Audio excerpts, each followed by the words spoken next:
And it's Jai452 back again inside the land of cosplay, rummaging around and seeing what we can find on Inside Cosplay. Joining me this week is my very special guest, the one and only Walter Dean of Dean's List. Hi Walter, how are you today? Hey.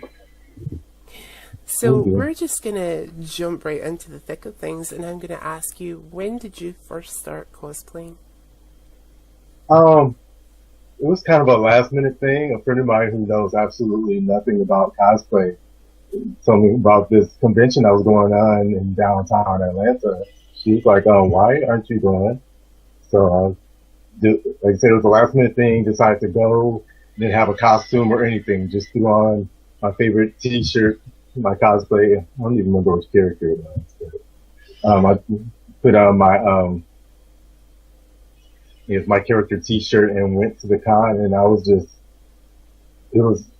like overwhelmed by it was just amazing just seeing all these costumes, and I was just so inspired by that I was just like, I have to do this next year. I have to have a costume. So do you remember what your first cosplay actually was? Oh my goodness. It was terrible. I was Bam Bam from the Flintstones. Oh. And that's a character that nobody really, like, I've never really seen anybody cosplay anything from the Flintstones, so maybe it's because I live in the, well, it's maybe because I live in the UK and I live in a really cold part of the UK, so any kind of costume has to have inbuilt heat kind of to it. But, so take us through Bam Bam, like, how did you come to that conclusion? Like, what was the driving force behind doing Bam Bam? Well, it was really at that time I didn't know anything about cosplay. So Bam Bam was a Halloween costume that I previously had, so I just kind of changed it up a little bit, and I just bought a necklace that was somewhat similar to what he wore in the cartoon, and had like the little beat up looking shorts, and it wasn't good at all. Oddly enough, what every cosplayer says about their first ever cosplay, I think I'm one of the few people that is actually proud of their first cosplay. You're a rarity. Give me a few years and I might actually kind of like say, yeah, that first cosplay was terrible. Who or what inspires you to cosplay? You know what? I think just really enjoying the characters, because like I think the first time I was like really inspired by a character was when Young Justice came out, and I saw Young Justice, and I was like, ooh, I have to be Aqualad. So, and this was like the big convention here is Dragon Con, which is Labor Day weekend, and it was almost time for Dragon Con. It was like last minute, so I was like, okay, I have to be Aqualad. So I ordered a costume online for Aqualad, and then I didn't know a whole lot about making stuff, but I made my little water pack that I was super proud of at the time, and I was Aqualad that year, and I don't know, at that time that was just like so high for me. Is there any particular cosplayer that you either know or look up to on social media that inspires you to cosplay? I think the first person that comes to my mind is a cosplayer who goes by the name of Butterpot, and he actually does awesome cosplays, and I really like I like cosplayers who kind of are like socially conscious, and he has this campaign that he does cosplay anyway, where he really inspires people to cosplay, anyway, and not let people tell them they can't do it because of certain things like their race or their size or anything like that. So it's okay to do gender bends, to me that's inspiring. Does that person still cosplay to this particular day? The one that you were mentioning? Yeah. I actually have on a cosplay Your Way T-shirt, got a highlighting his campaign. Awesome. That's inspiring to me because I like to see people's creativity. I like to see, where people take things from an idea to this is this is brought to fruition. And Cosplay Your Way is just like whatever your idea is, go ahead and do it and express yourself. I like seeing that. Okay, so my next question for you is, what has been the most challenging cosplay that you've done to date, both from the making of the costume as well as the acting side? Because there is a little acting involved in cosplay, whether that be how a character might speak, how they might move, or just generally how they'll interact with somebody. So let's look at that from the acting side first. Like, who to date or currently has been the most challenging for you from an acting standpoint? Does it have to be a cosplay that I did, or could it be one that I made for somebody else? Preferably one that you've done in the past, or one that you've done recently that you found quite challenging from an acting standpoint.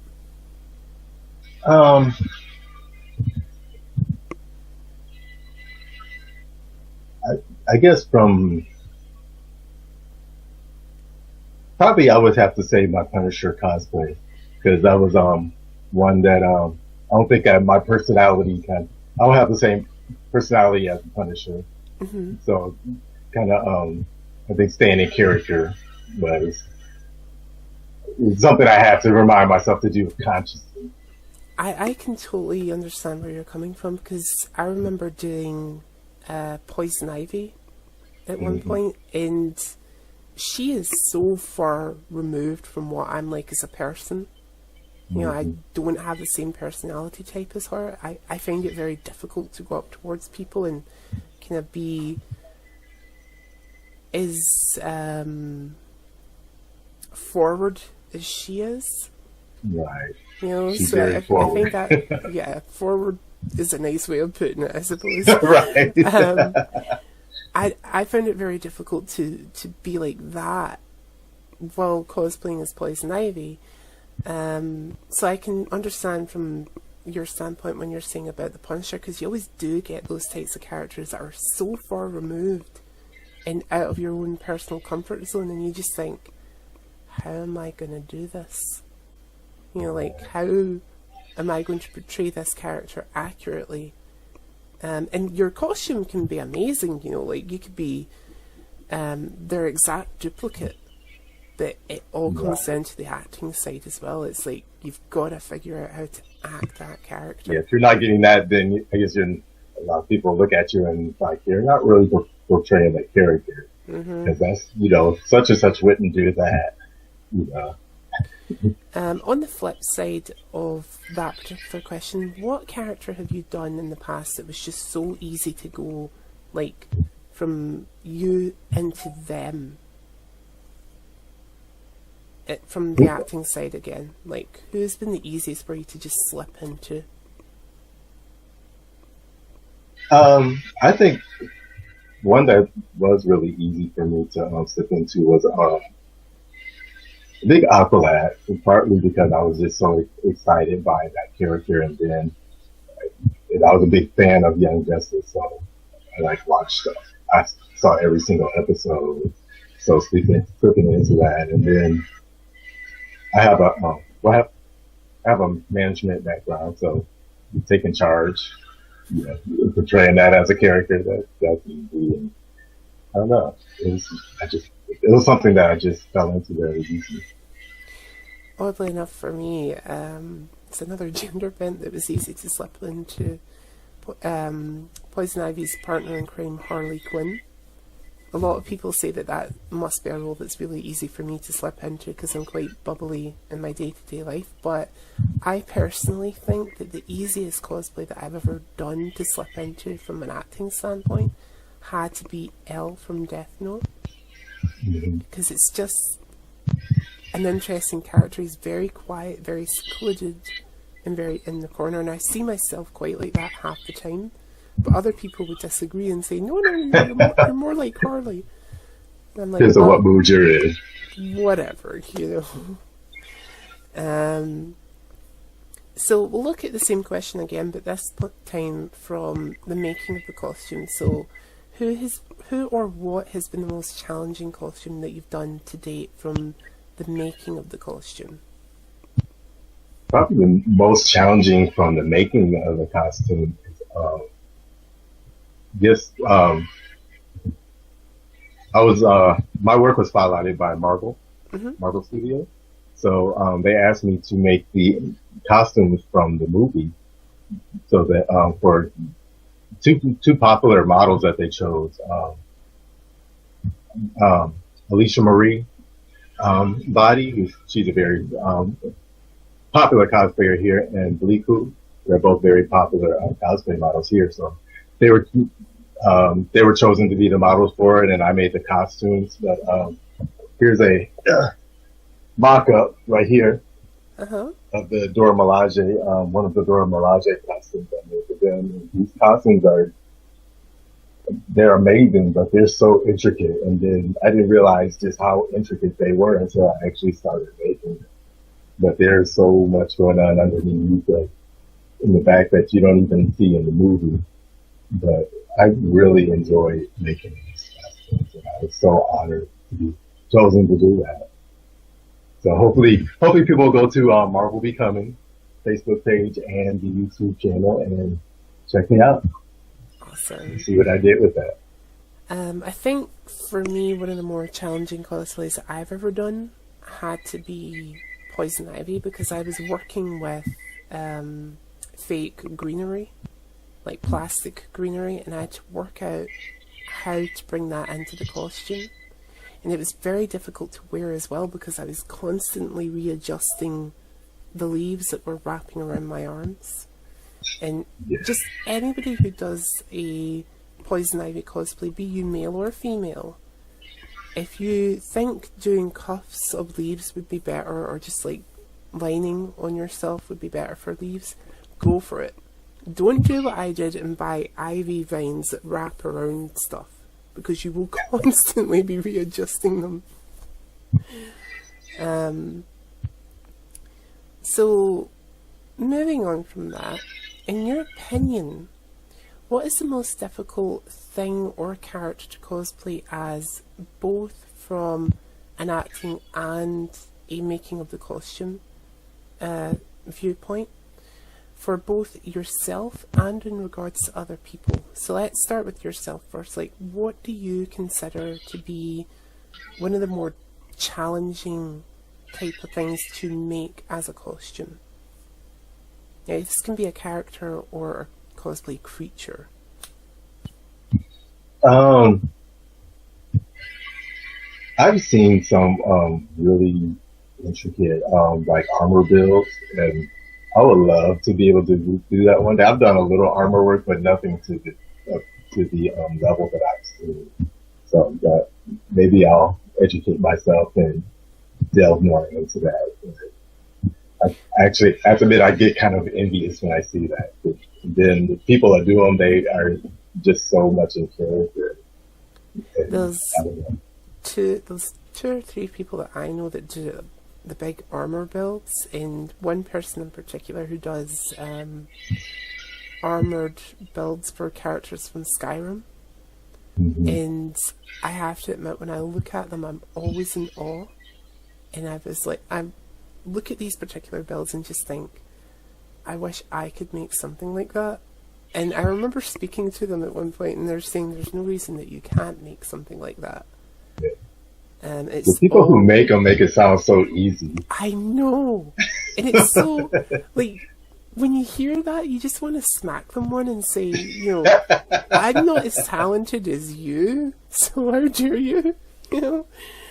But they're right in the sense it is trial and error. Like, they didn't necessarily pick up a piece of Warbler and immediately know how to use it. They had to learn that particular skill. Even some of the stuff I do practice pieces before I go to the actual thing, because you don't want to get to the actual fabric for the costume and mess it up, and now I have no fabric So Definitely. I definitely have no problem with testing stuff out. Would you say that that's quite a good thing to do when you're attempting something that you've never really attempted before? Well, yeah, absolutely. Like um, even some of the commission that I get, Hmm. I'll look at it and be like, I've never done that before, but I'm really good at figuring stuff out. So I'll look at it, and so my question is not, have I done that before or can I do that? It's, can I figure that out? And sometimes the answer is yes, sometimes no. Sometimes I'll look at something and I'm like, probably won't be able to figure that out. A lot of times, I'll, What would be an example of something you've looked at and went, I can't figure that particular one out? say I can. That you Um, can't, something that you've looked at and just went, I'm not sure about that. well, like the stuff that with the big armor builds, um, it's gonna have to be a no for me. I would love to be able to tackle that. Like I've done some, with like lower level armor type things. Like I've made, belts out of Wonderflex, and then there were a couple costumes. Well, even like the gender bend Asgardian Storm that I did for myself. There's a shoulder piece, but it's Hmm. just like an oval that goes across my shoulder. So I did that part, but that's about as interesting. Oh, and I did my El Dorado little piece over here. I did my chest piece. Ah, But that's probably the most intricate I've done with the thermofoam. awesome. Um, Likewise, like we were talking about things that you find kind of slightly difficult when it comes to the making of a costume. Have you ever Mhm. made anything that you initially thought, "Oh my god, how am I going to do this?" And then you did it, and you were kind of like surprised that you did do it. You know? Oh yeah, like the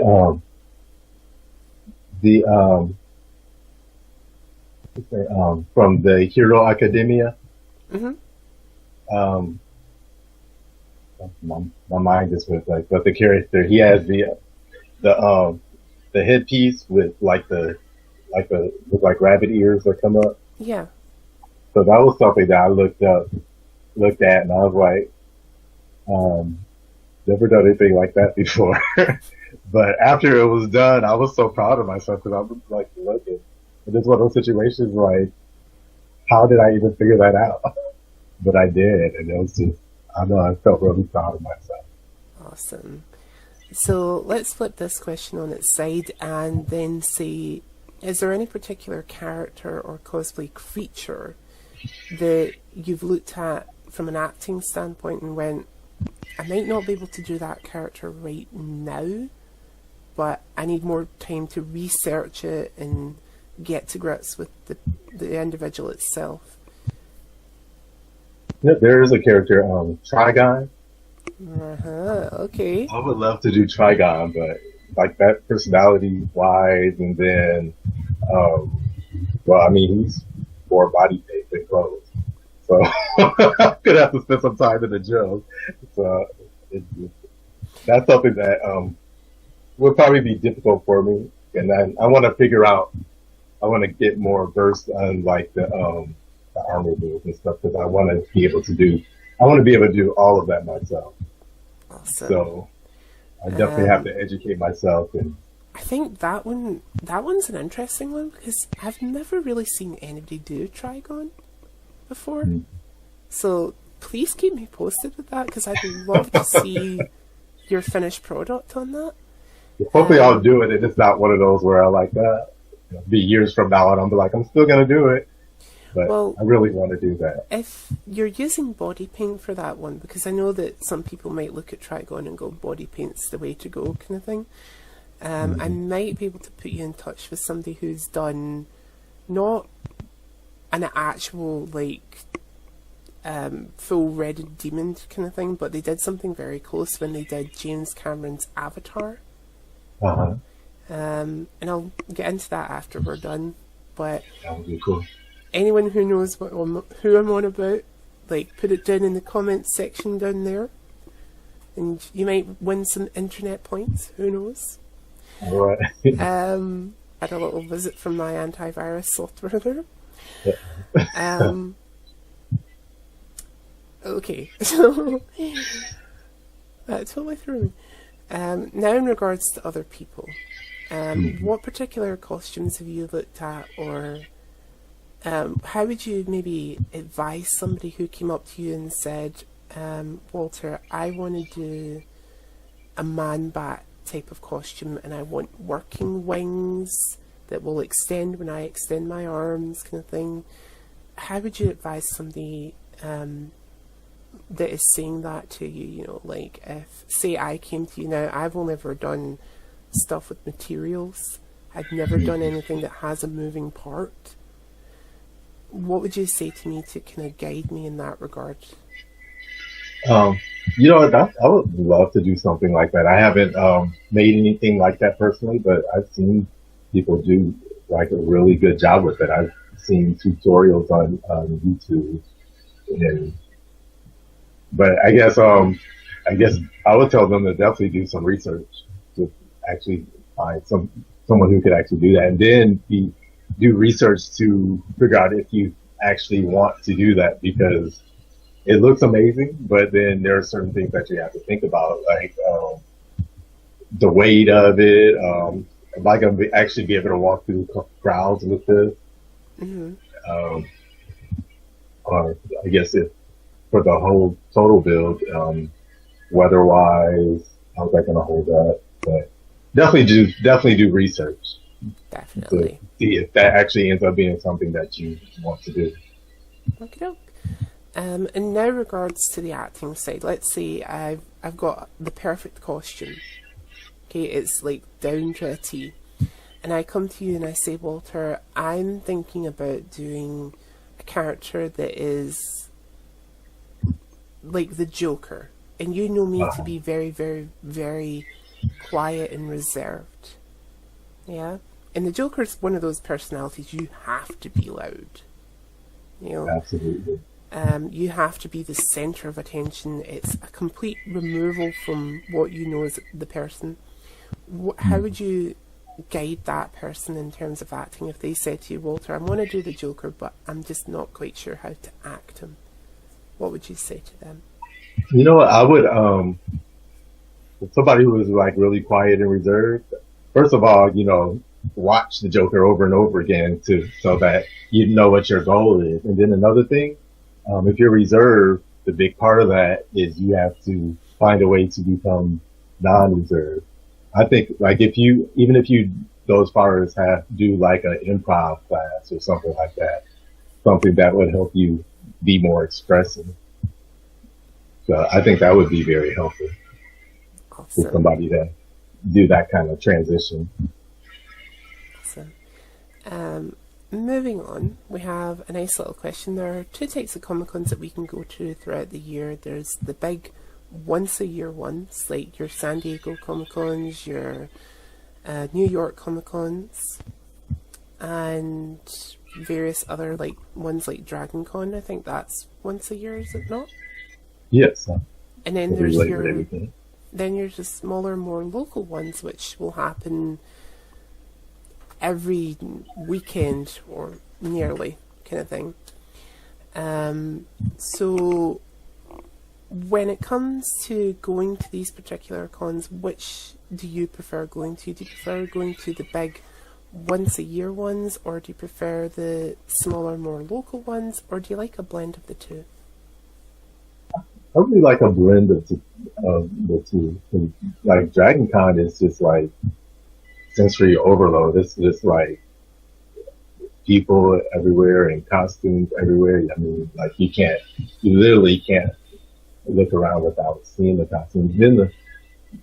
So like if you're really into the costuming, you're wearing the costumes and seeing the costumes, the bigger ones are awesome. But then with the bigger ones, you don't really get to spend like quality time doing one particular thing. With the smaller cons, you're able to spend more time talking to people and, taking advantage of like any of the panels and anything else that's happening at the time. So I think for me, it's important to have that mixture of the both. Definitely. Do you agree with me when you say that bigger cons tend to suffer from what I like to refer to as a New York moment?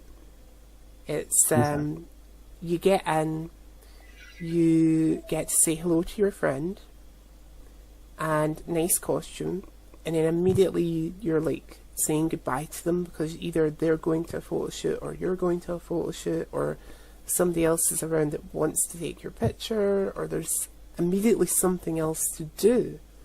Whereas at a smaller con you really do get that time. It's like you can sit and talk to somebody and say, okay, how did you do this part of your costume, or how did you manage to get that big massive prop here, you know? Right. So would you agree, well, you kind of said that the bigger cons you don't get an awful lot of time, so I'm assuming that you would agree in that regard that it suffers Absolutely. from that New York moment scenario. Yeah, you definitely, the smaller cons, you definitely get the opportunity to spend more quality time, you know, doing, you know, like I said, the panels or even talking to people to, you know, actually get to know people and getting feedback on their costumes or, you know, just finding out information. Awesome. The bigger cons is pretty much like, hi, how you doing? You know, people are grabbing you, taking your picture. You're on your way to that actual photo shoot. Or, you know, things are just moving so fast at a bigger con that you don't really have those quality moments because they go by so quickly. They do. They really do. When you're going to these events, what is the one thing that you're most excited for? And the one thing that either used to be or still kind of is on some level the most nerve-wracking? Like, I guess the exciting part is like getting a chance to show off these new costumes, you know, these brand new costumes I have, you know, like I put all this work into it and now I get to show them off. And then I get to see, you know, what everybody else is doing because I love seeing, you know, what people brought together, you know, seeing their costumes and like, wow, how did you do that? And then it gives me ideas for the next time that, you know, I make a costume or, you know, consider certain costume. And then like the other side of that is like, I end up trying to do so much that time leading into the con is so stressful. So it's just that race, trying to get everything done, and I want everything to be perfect. I think that's really difficult when, like the nerve-wracking thing for me would be the kind of, when I first started cosplaying, it was definitely being on the con floor. You know, just walking around in costume, and I was pretty terrified that my hammer was going to fall apart, which it did multiple times. That's always a fear too. But to be fair, what was falling off was the two, like, equal sides of it, like the hammer, like the circular part of the hammer was falling off. And I did learn from that. I learned as soon as I got home, I super glued like both lid sides and stuck them on. And was like, yeah, they're not going anywhere now.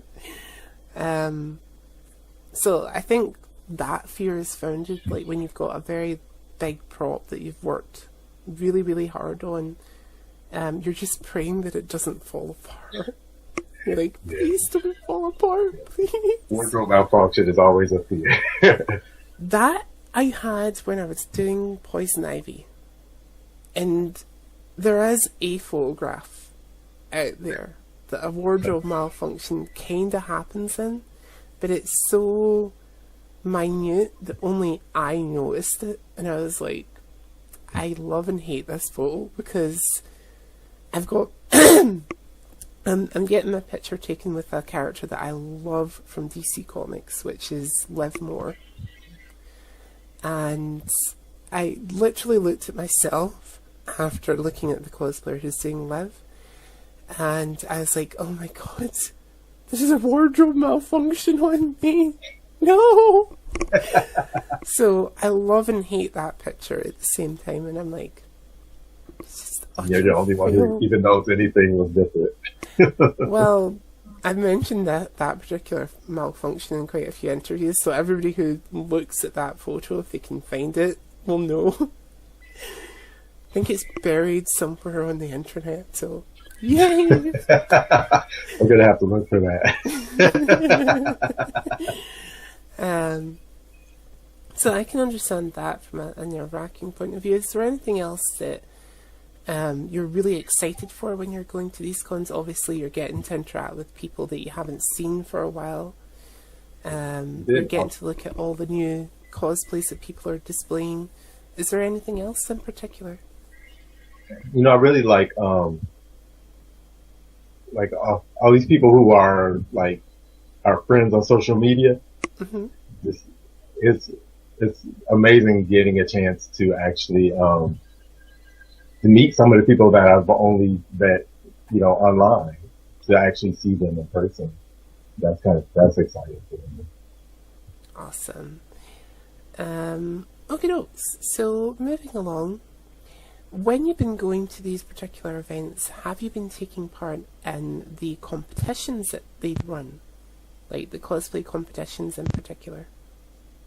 I did actually, my one and only cosplay that I commissioned somebody to make for me.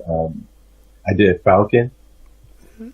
I entered the hallway contest, but I did like the old school, the red and white Falcon costume. I entered the hallway costume. I actually got, I won the superhero.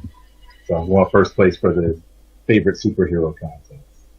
Awesome. So that was cool. What was running through your mind when your costume got picked for that? It was just, how you just enter contests and you're like, I'll just enter it. I know, why not? I'm over here. I'll just do it. And although I love that costume, it's like, I didn't see like superhero, like those kind of contests. I didn't really see the superhero costumes, getting the love that some of the other costumes will get, like Star Wars and,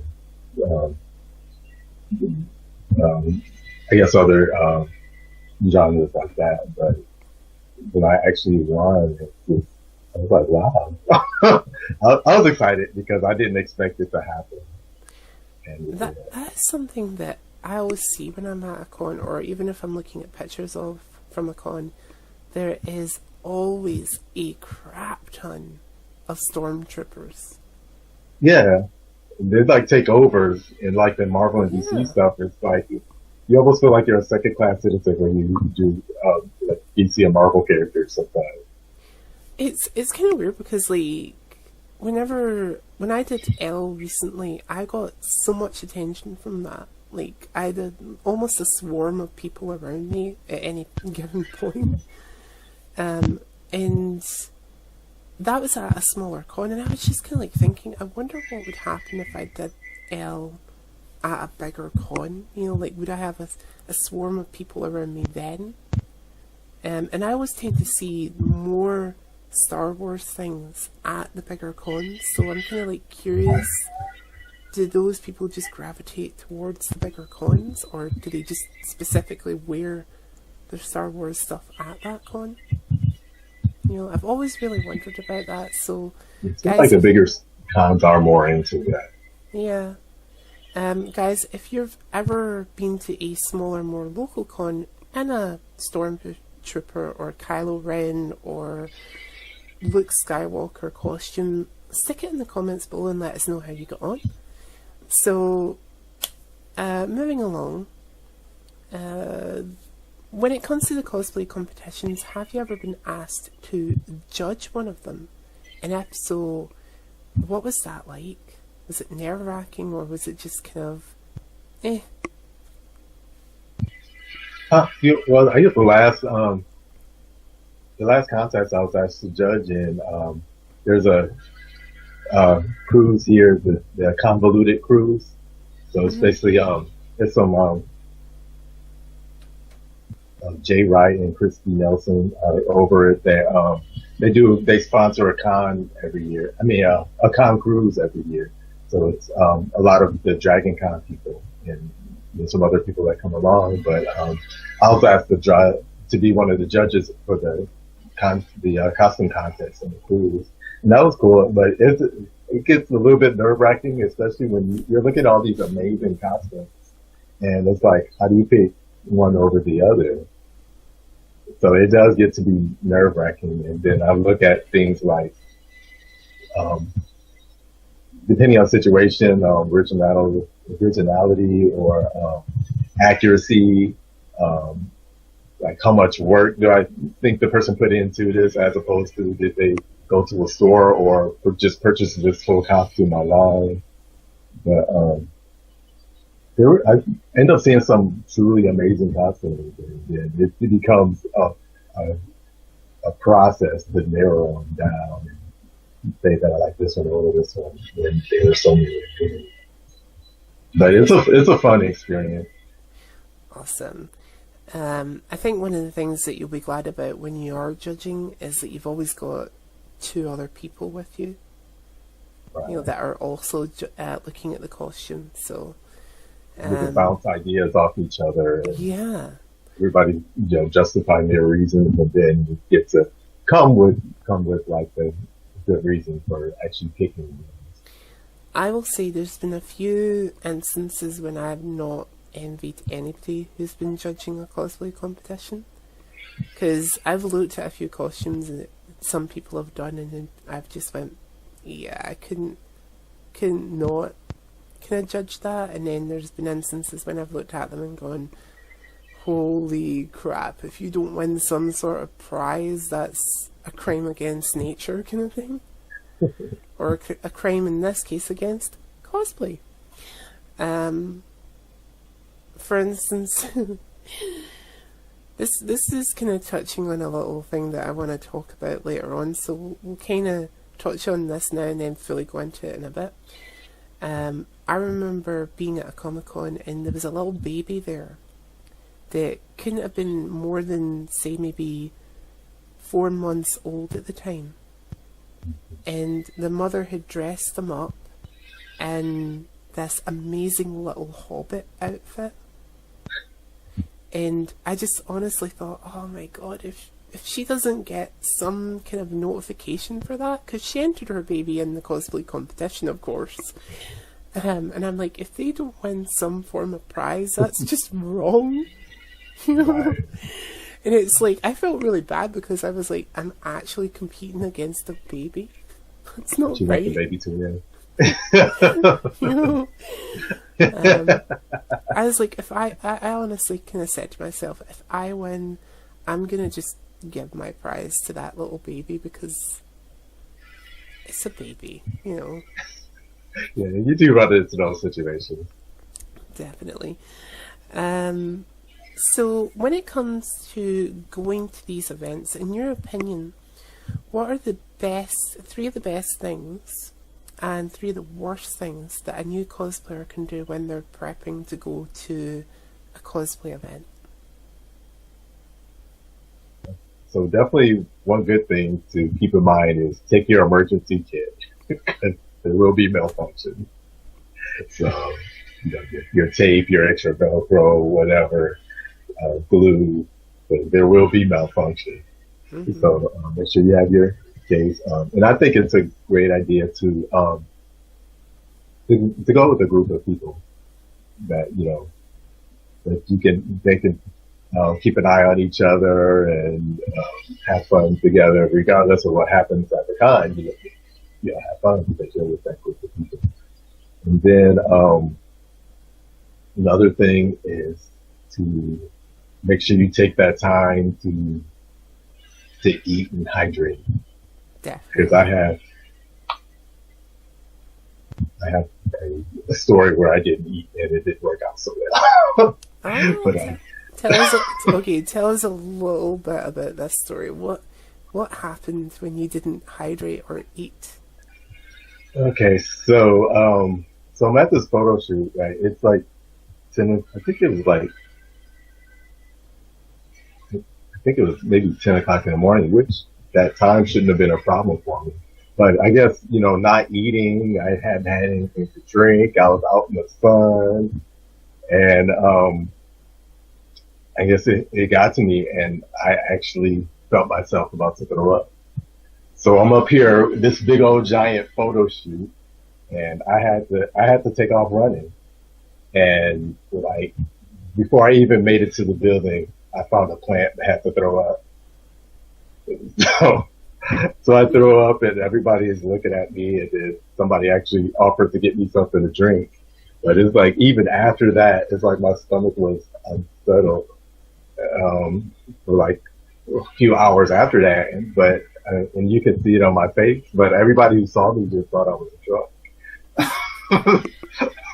So now there's a story about this guy who got drunk at a photo shoot and ended up throwing up on the concrete because as I was running, trying to get to the building. So that story's out there, but I wasn't actually drunk.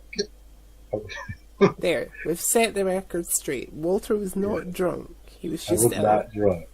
I just looked like drunk. I think the closest thing that I've ever done in that regard was okay, also at a photo shoot. But this was at a photo shoot while at a Comic-Con, so it was like a professional photographer was there doing pictures.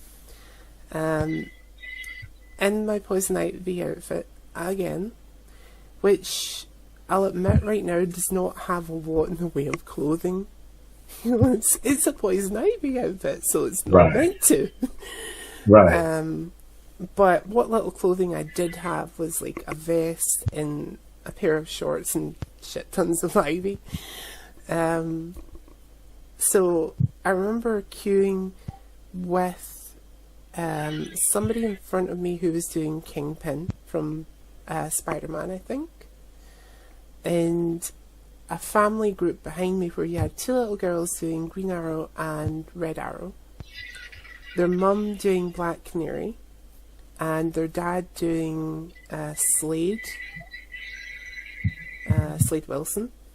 He pops his mask and the sweat is just like running off of him. And no, he was absolutely fine. Like his wife said to him, do you want me to get you some water or something? Do you want some water? And he's like, no, I'm just really, really hot. And I'm like, I can see that. I can totally see that.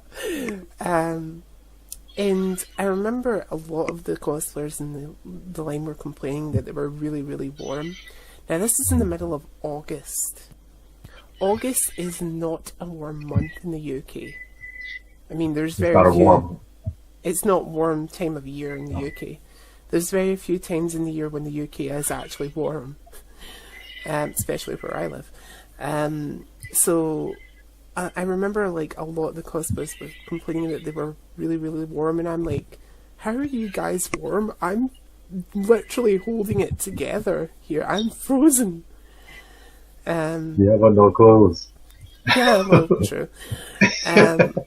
And somebody then, like, a member of staff's come walking past and they open the door to go outside to have a cigarette, and they left the door open, and I'm like, close the door. And he had everybody else just going, cold air. So they end up closing the door eventually, and I then go up to take my picture. And the photographer says to me, right, so who are you cosplaying as? And I tell him I'm cosplaying as Poison Ivy. And they're like, okay, well in which case I want you to pose quite seductively. And then I admit, I was kind of like questioning, how do I do that? How do I pose seductively and still retain some form of masculinity? And I'm like, how do I do that? And I eventually figured it out. So I'm in this pose and I'm like, okay, go for it. And the person who was like doing the cigarette outside comes back in, the door opens, the cold air hits my body, and I immediately just go frigid. And he clicked when I went frigid. Oh, no. And I'm like, no! No! Do it again! And that's what he said. He's like, close that door! He's like screaming at the person, close the door! And I'm like, can we try that again, please? And he's like, yeah, of course we can. Okay, well, at least you got a redo. I did, and at that point, I just like was like, okay, you know what? We're not going to pose seductively because it's just not going to work. I will make it look as if I'm like stroking a plant, because I had a little plastic plant I was carrying around with me that day. So I was just like, I'll make it look as if I'm either talking to it or gently caressing it or whatever. You know, because that still is kind of slightly seductive, but at the same time, I wasn't, if the door opened again, I wasn't going to be like... Just a little more subtle now. Yeah. So yeah, I remember that happening to me. Yay. Post seductively. Is that seductive enough for you? You got a do-over, but I didn't. Yeah. I'm so lucky that I got that do-over. So lucky. Okay, so let's talk about age differences in Comic-Cons now. When I first started kind of seriously considering going to Comic-Con, I had to do some form of research. I wasn't going to go in unprepared. So I started researching as much as I could about Comic-Cons and cosplay, and I literally didn't know what age group to expect. I mean, a lot of what I've seen, it looked as if families did do it, but at the same time, whenever I looked at any pictures for them, it looked as if they were going to a fancy dress party and not a Comic-Con. You know, so it was like mum, dad, children, on a staircase, picture, click, done. Off to, like, party then. So when I then heavily started researching even more, I looked in it, it seemed to be like a specific age group that went, so you had like your early to mid teenagers to mid 30s, and I thought, well, I fit that age group really, really well because I'm in that age group. So if I went along to a Comic-Con convention and said comic book to somebody, they might say comic book back to me, and I can be like, comic books. But when I went to the Comic-Con, my first one, I was so shocked to see that it was all age groups. You know, it was mums, dads, aunts, uncles, 20-year-olds, 30-year-olds, 40-year-olds, 50-year-olds, and even not that long ago born babies, you know? Right. Which really did surprise me. I was like, wow, there's such a diverse range of age groups here. When you first went to your first Comic-Con, did you have a similar notion? Did you think, oh, it's going to be this set age group? And then when you went there, it was like, whoa, totally different age groups. I guess when I first went, it was like, you know, it was like a last minute thing. I had no idea what to expect. I didn't do any research or anything. It's just like, ooh, there's a con here. I'm going.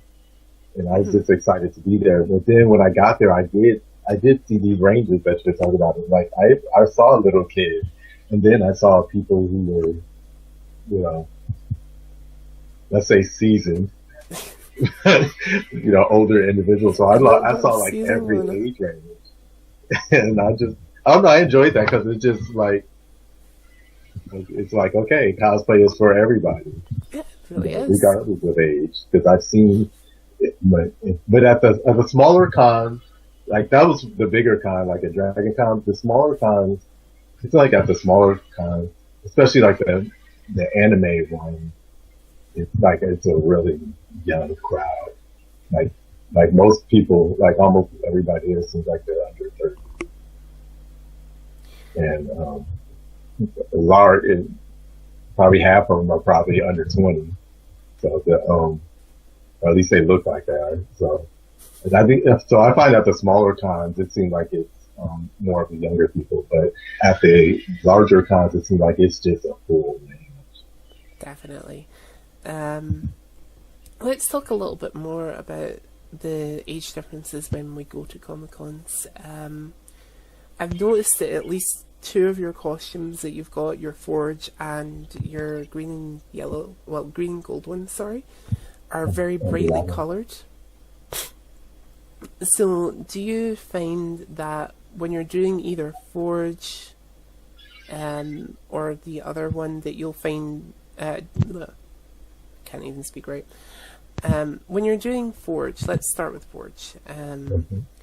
When you're doing him, do you get a lot of fans of the original show, like the 1990s anime show, coming up to you and going, "Oh my god, like you're Forge"? Or do you have a lot of young children coming up to you and going, oh, "You're on X-Men"? It's more so the people who are familiar with the old school X-Men. They're like, "Oh, Forge! Nobody does Forge," and people get. It's like. It's not like a whole lot of people who are familiar with Forge, but the people who are see me and they're so excited. So I don't get the quantity, but the quality of, the excitement that, for the people who actually are big Forge fans. I mean, it's like, it's either I'm getting no attention or I'm getting like, "Oh my God, Forge! I love that I love you for doing Forge." Awesome. So it's one or the other, nothing in between. Is there any particular character or cosplay that you've done that is geared to a younger audience for a reaction? I think more so my Aqualad, because the version of Aqualad that I do is from the Young Justice cartoon. So if that version is not in the comic books, so the people who are actually familiar with that character are, I guess, more so the younger. Awesome. Cosplayers. Is there any particular, like when you're choosing a cosplay, do you tend to just go, I really want to do that cosplay, or do you say, right, who's going to be approaching me within this cosplay, and what age group do I want approaching me? I think for the most part, it's, I guess I have a range of things that, gets me to, do a particular cosplay. Like, the Aqualad, that was like something I was like really, excited about doing. And then, Falcon, I was super excited about doing. When I did my Punisher, to be honest, I wasn't like, I didn't know much about Punisher at the time. And I don't think I had a Marvel costume at all, so I wanted to be in this photo shoot and I needed a Marvel costume. And I ended up picking Forge. And I ended up picking Punisher. I actually have it's kind of an embarrassing story about that. So I didn't know much about Punisher at the time. And I think I just finished the photo shoot and I was walking away and somebody was excited to see, somebody doing Punisher. And they came up to me and they were like, "Oh, Frank Castle." And I was like, "No, that's Punisher."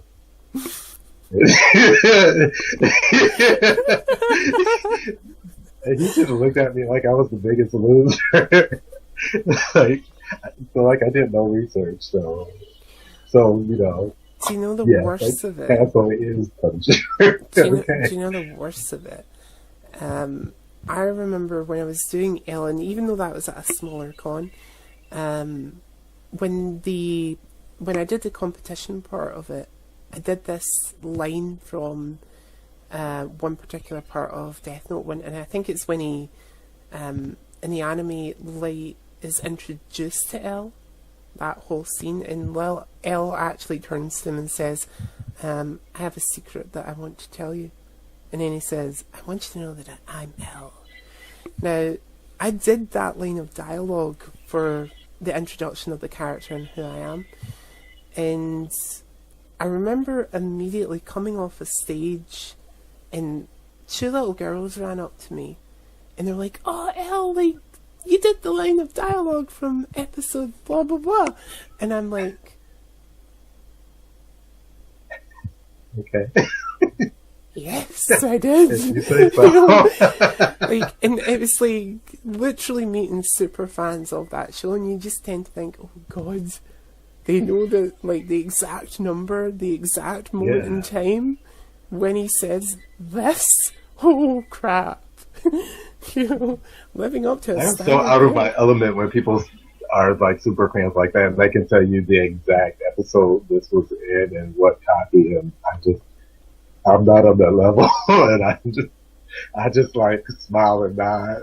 That scares me because, like, especially when you're trying to remain in character, you know, it's like Right. remaining in character.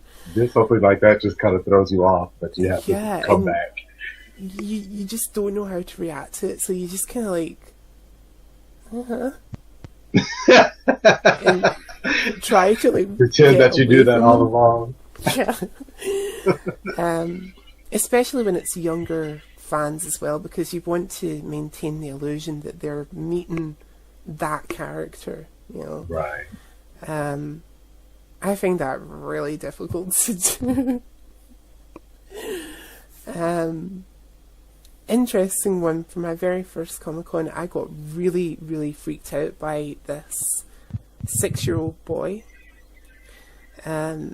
He was a massive Harley Quinn fan, and I was one of only 5 male Harley Quinns there that day, but my costume was very, very close to the classic look of Harley Quinn.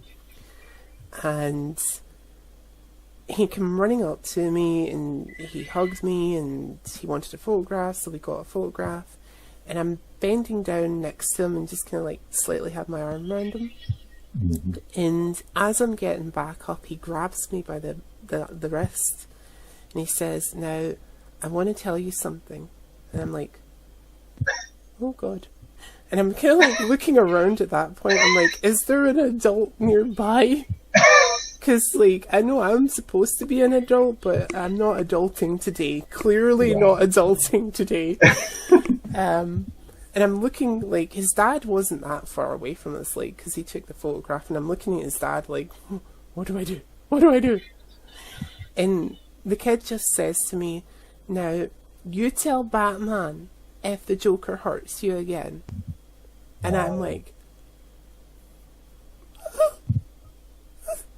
again, still looking around going, oh my God, this kid has understood the concept of the relationship between Joker and Harley. That's really fucking scary. And I'm instantly like looking at his dad and going, you know? And his dad's like, and I'm like, okay, I promise. You never know what kids are going to say. The scarier thing was I was doing a photo shoot or a photograph opportunity with somebody who was cosplaying as Joker later on in that day. And the same little kid sees him. Now the Joker's pretending he's choking me, so he's basically got his hands like resting there on me, like but almost in a choking position kind of thing. He sees the Joker doing this and he just goes, and I'm like, it's okay. It's okay. He's just pretending. It's not real. I promise you. And he actually got a little bit upset at that, so I had to go over and just kind of tell him he's okay. He was only pretending. You know, and I gave him a hug and I brought him over to meet the guy who was doing the Joker, and it's okay. We're only playing. And I was like, oh dear God. Scary children. But I always get a kick out of seeing young kids doing cosplay, you know, as well. And the sheer fact that they're so excited and they have so many great interactions with them. What has been some of your favourite interactions with younger members, like younger cosplayers? Pretty much what you said. It's just like, I love the kids. It's just so pure, and they just like are so excited, and just seeing that is just, I don't know, it gives you a little bit of a high, and it makes you want to, kind of makes you want to do better, you know, like I want to put on a show for this kid who's so excited and into the character, and you don't want to let you don't want to let the kids down. So, so I don't know. You just want to keep them excited about the characters. So, and you want to deliver that. I've never had anyone who in your situation where like they were actually concerned about me because I have to admit, what's going on in the character's life.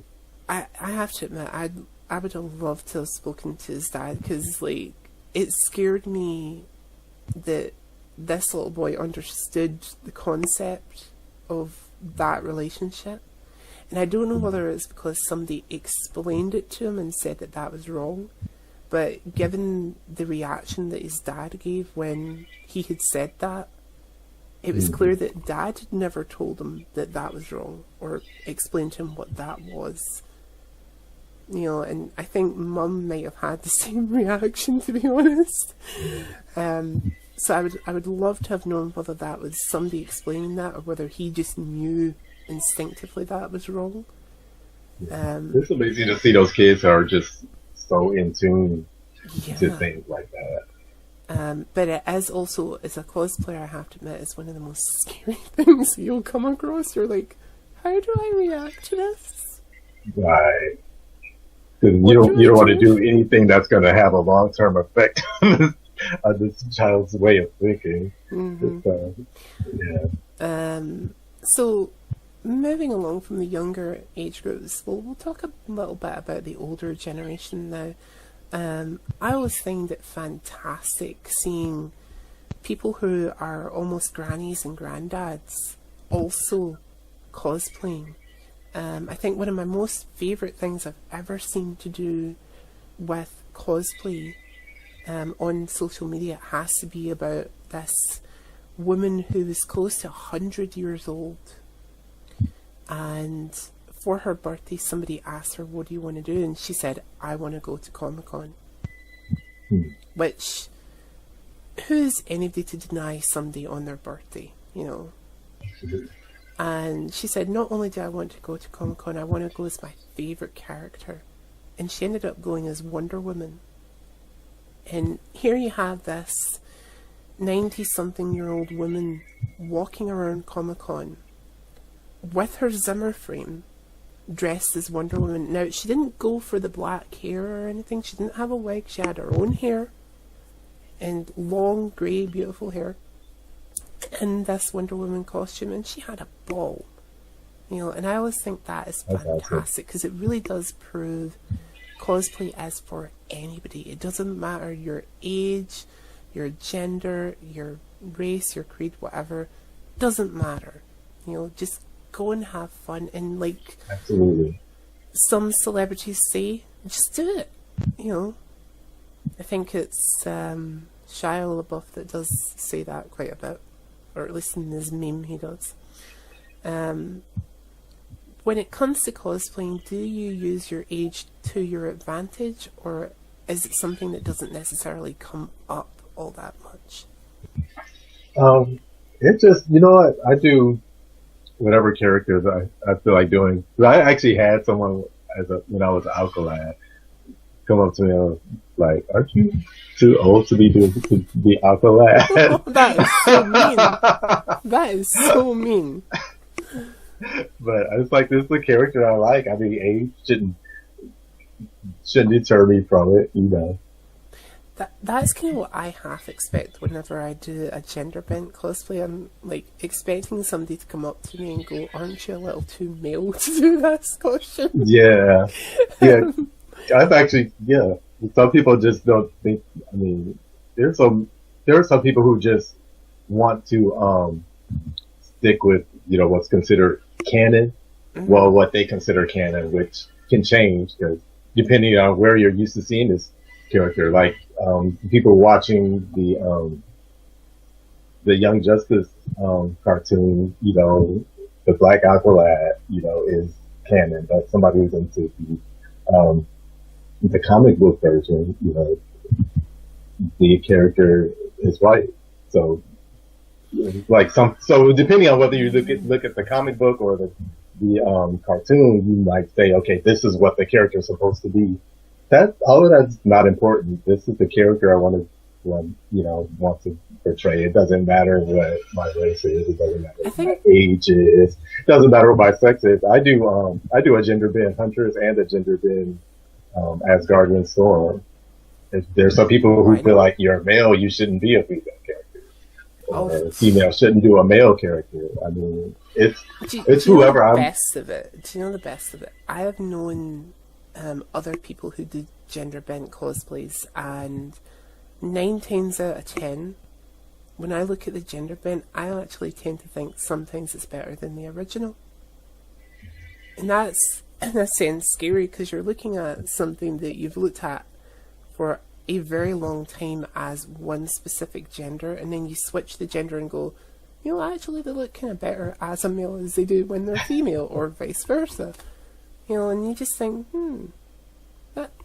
it works, One other thing that I like about the gender bend costumes is it's not really, if you're doing a gender bend, that pretty much says that you're going to use your own creativity, because this gender bend costume is not in a comic book. It's not in a TV show.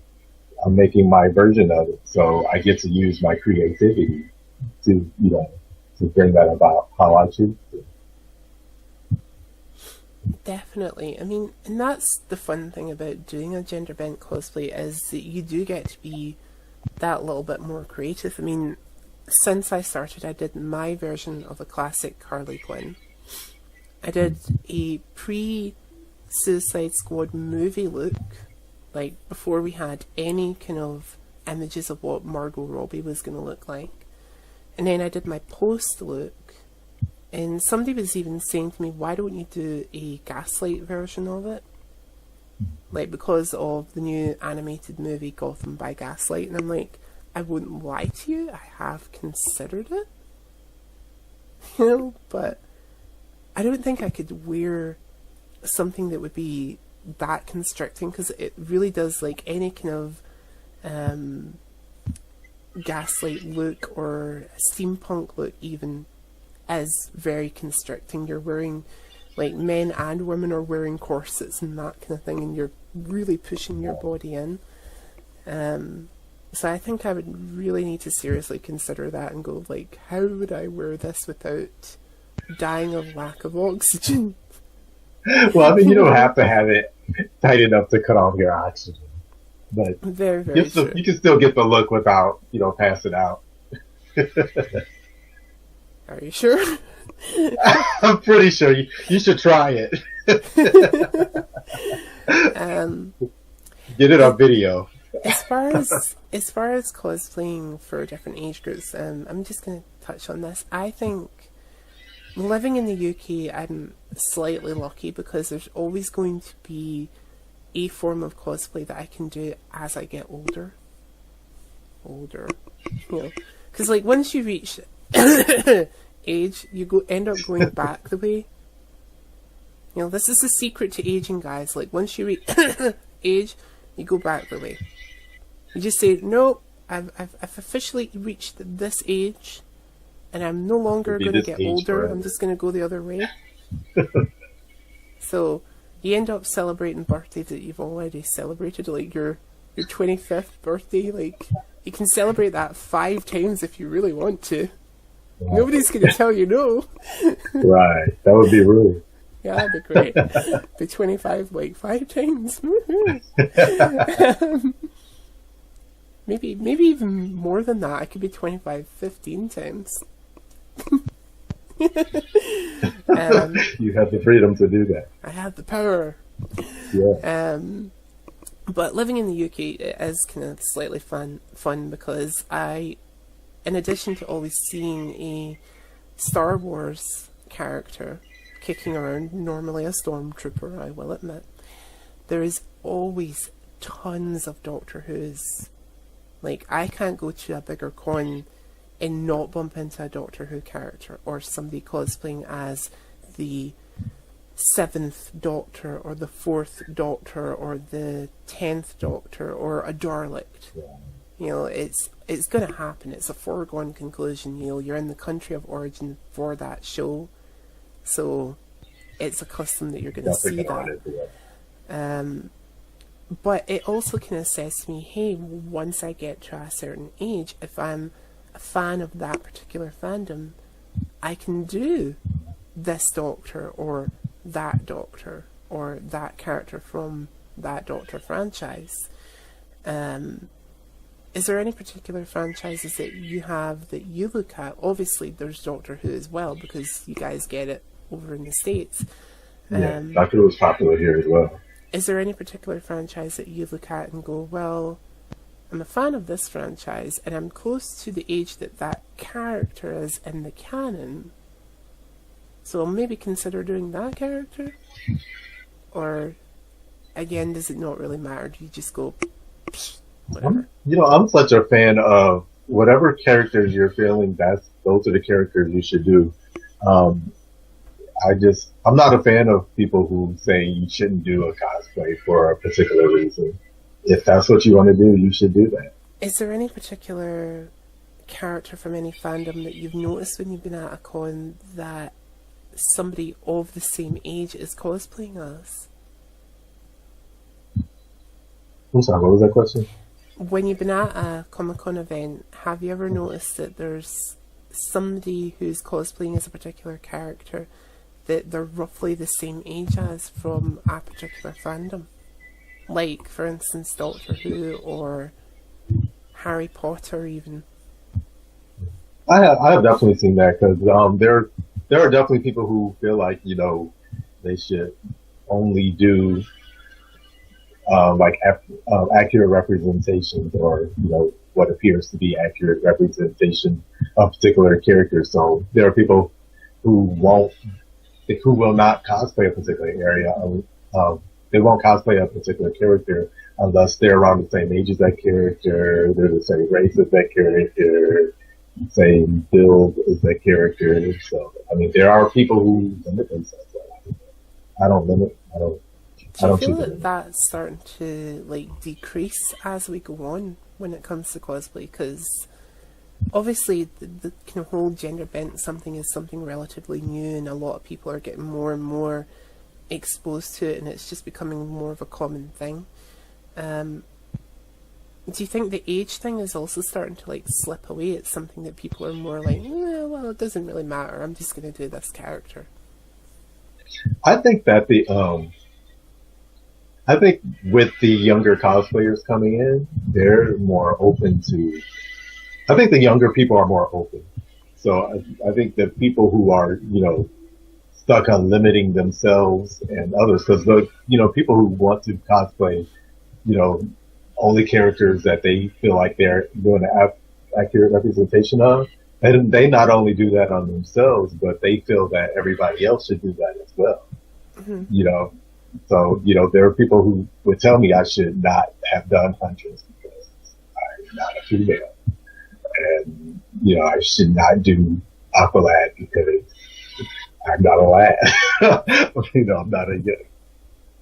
not a young boy or whatever. But I think those people are kind of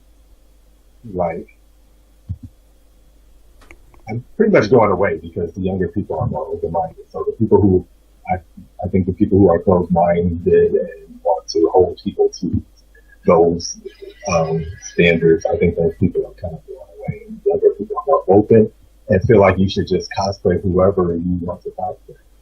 Awesome. Okay, so moving on to my next question, which is the bane of every cosplayer's existence. Props. So props for me fall into 2 categories and then 3 subcategories. So my 2 categories are: it goes to a Comic-Con, it goes to a photo shoot. Goes to a Comic-Con only, goes to a photo shoot only.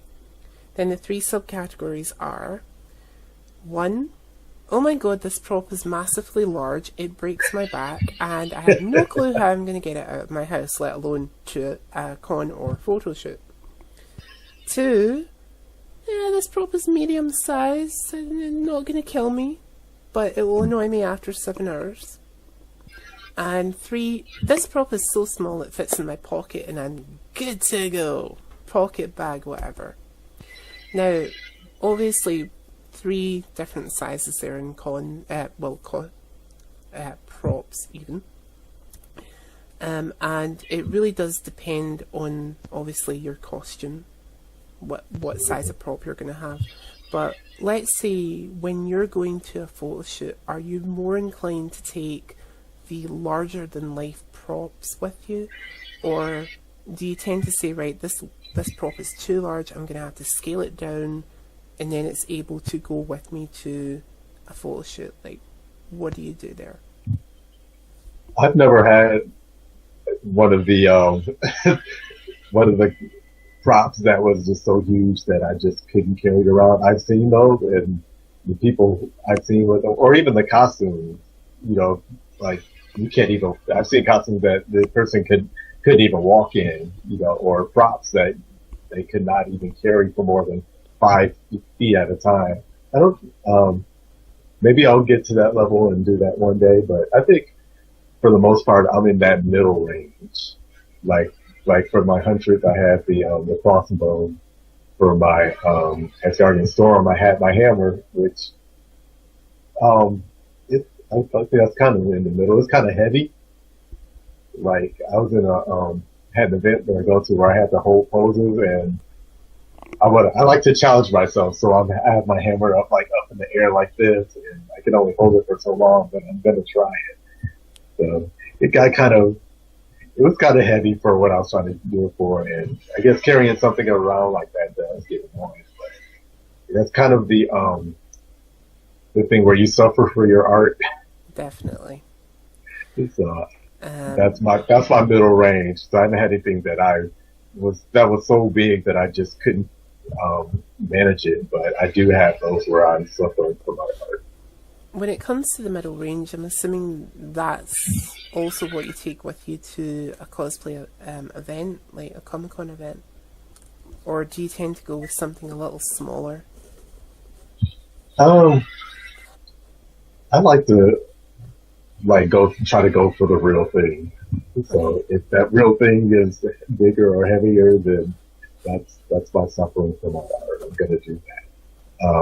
But it does get a little out of the way. Like I've had my trident for my Aquaman, or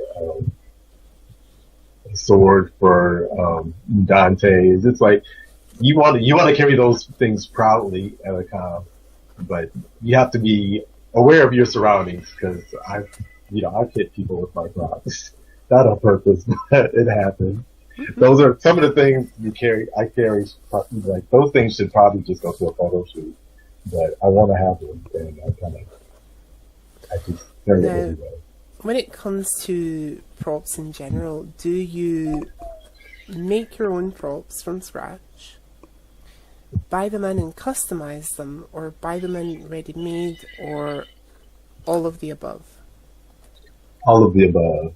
Like my very first thing that I did was my trident I did Aquaman, and I wasn't so proud of it. I bought I went to a costume shop and bought a devil's pitchfork.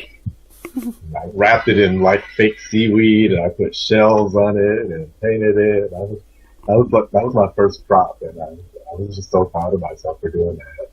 I made my Aqualad water pack, which I was excited for at the time, but now I'm like, it's speaking.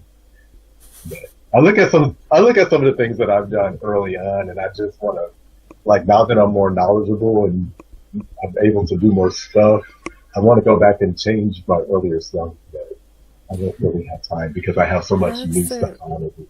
Has there been any prop that has been close to driving you over the edge when you've been making it from scratch? Like props that you've kind of went through the strange process of talking to the prop, like, why won't you work?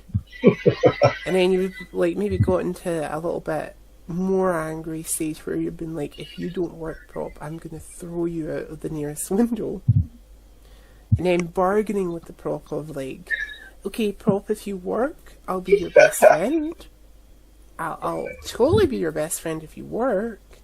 And then when it doesn't work, you end up just completely losing it and screaming at it and saying, "Why are you not working?" Has there been any prop that has driven you that far? I think the closest thing was I did my my water pack for my Aqualad costume, and I just made it to where it was just a prop that's it was pretty much like a backpack that you can pretty much just like a backpack. It just sat there. But then I was like, oh, I want to upgrade. I want to be able to pull out my water weapons and use them. So then I went through the process of trying to figure out how to hollow it out and get the lights on there that were working. And then I had to be able to stuff them all in there. And that was like, it kind of drove me crazy because like I had this big bright ideas on how it was going to work. And then it really took me a while to, like, I went through that process that you were talking about, like, why won't you work? I'll be your best friend if you work. But it's just like, it kind of drove me crazy, but then I finally got it to work, and I was able to use it for like one con, because it's just like, I guess, well, the prop by using it, it just like kind of ended up falling apart at the end, but it looked really good at first. The prop in question that did that to me was this guy. My Harley Quinn Jack in the Box. Now, oddly enough, like this is completely con friendly. It's all made from cardboard and pieces of plastic, well, styrofoam really. So it's completely con friendly. There's nothing on this that could hurt anybody unless they took out one of the pins that is holding in the button for his eye or holding the head to the actual box. There's nothing that could physically hurt someone. But this was a nightmare to figure out. The box itself, absolutely fine. You know, I've literally worked out everything I can for the box. No problem. I think that's upside down. So, oh, cool. Completely fine, no problem. The head was the part that drove me mad. Painting it was fine and getting the eye held in place and whatnot, all that fine. The doing of this little headdress, I had to glue, stitch, and multiple other things just to get it looking like this. And that was the part that had me crying, because I couldn't figure it out. You know, because it's not really easily seen, but there's a little bit of red lining that goes around down the bottom there. And I had to work that out on the entire thing. I was like, where is that tiny strip of red velvet gonna go? So that I know where I can push my pins in when it's sitting on top of the box. And I couldn't figure it out. And I was almost crying. Something little like that, and then you figure it out, and you're like, why did it take you so long to figure this out? I know. But it's worked out really, really well, and people love this prop. Like, whenever I have this prop with me, they're instantly like, how did you make that prop? And I'm like, with a lot of swearing. Yeah. A lot of swearing and a little bit of... I was really proud of mine, because I had like the lighted whips that I could like pull out. It looked like I was like throwing my water powers. It was a process. It is a definite process, and I think I glutton for punishment myself even more, because there's an upcoming cosplay that I want to do that would require LED lights, and I've never worked with them before, so I'm a little bit nervous to even approach that. So, but moving along from props, what has cosplay opened up for you? Specifically away from being at a Comic-Con or in costume? I guess away from actually being in the costume was, I never, it helped me to realize that I actually had a creative side, because I guess I didn't have a lot of creative stimulation growing up, never had any desire to design, never really cared about clothes, wanted something to put on. But I ended up going to the con and really enjoying all these costumes. And then I got to a point where, hey, I can do this. Probably because I bought this, I paid a lot of money for this costume. I was like, I can't pay this much money anymore. So I'm going to make my own costume. So I decided to learn how to sew, and I started making stuff for myself.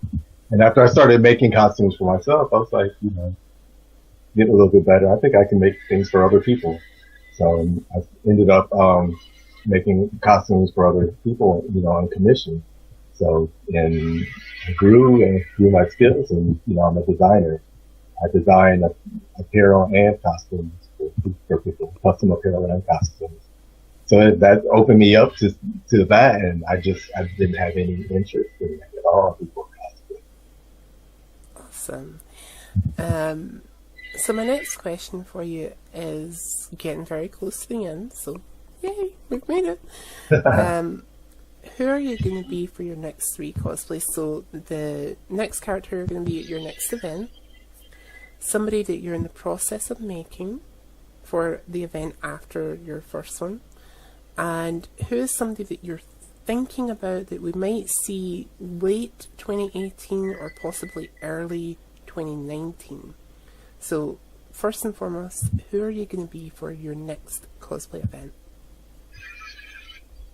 I want to do one costume I'm planning on doing. I want to do the Spider-Man Noir. It's like a I don't know if you've seen it, but it's kind of like a almost like a steampunk Spider-Man. Awesome. My friends and I are going to do a Spider-Man group, and I don't want to just be the Spider-Man that you see so much. I want to do something a little different, so I did some research and came across the Spider-Man Noir, which I really would like to do that. And then another costume that I kind of started making, like I was kind of in the middle of. There's a Simon Baz Green Lantern. Okay. Just started making, so I'm not finished with that yet. So is that something that we might see midway through 2018, or kind of towards probably the end? Okay. And who are you going to be? Somebody that we might see close to the end of this year, or maybe the beginning of next year. So who's somebody that you're thinking about right now? Somebody I'm thinking about is Cyborg. Who's Cyborg from the Teen Titans. And that's something that I want to be able to make it myself, and I don't know if I quite have the armor skills, so I'm going to have to build my knowledge and do some practice and see whose mind I can pick for information. So there's a little education that's going to have to come before that. So I really want to do Cyborg, and I want to be able to make it myself. Well, we wish you the very best of luck with those particular cosplays. And just before we kind of close off the interview with the Passover and such likes, I'm going to ask you, what advice would you give to somebody who is new to cosplaying but doesn't really know where to start? I think a good thing to do if you're new to cosplay is there are a lot of groups on Facebook, that you can go to, or if you know anybody who's into it at all, just pick their brain and see what other resources they would recommend, or just go to a con. There are so many people at a con that you can talk to and pick their brains and see what they're doing and how they do it, what their advice is, and just pick a character and go with it. Don't let anybody talk you out of it. Someone that you really enjoy, just go for it. And that is definitely good advice, guys. I mean, on social media, there's so many different Comic-Con groups that you can become part of, or even cosplay groups that you can become part of. And cosplayers are, like, not to be mean to cosplayers, but we're the worst people for keeping secrets. We cannot keep secrets when it comes to cosplay. We will tell you everything. Yeah, because we're excited about our cosplays. We want to talk about it. Exactly. We want to, tell the world, this is how I got over this issue that I had when I was making this cosplay. So, if there's a particular cosplay that you're doing and somebody's maybe done a tutorial for it, or on how to make a particular piece of the costume, like, I have Harley Quinn wristbands that are the kind of the fluffy ones that she wears in her classic costume. I had to look up a YouTube video on how to do that.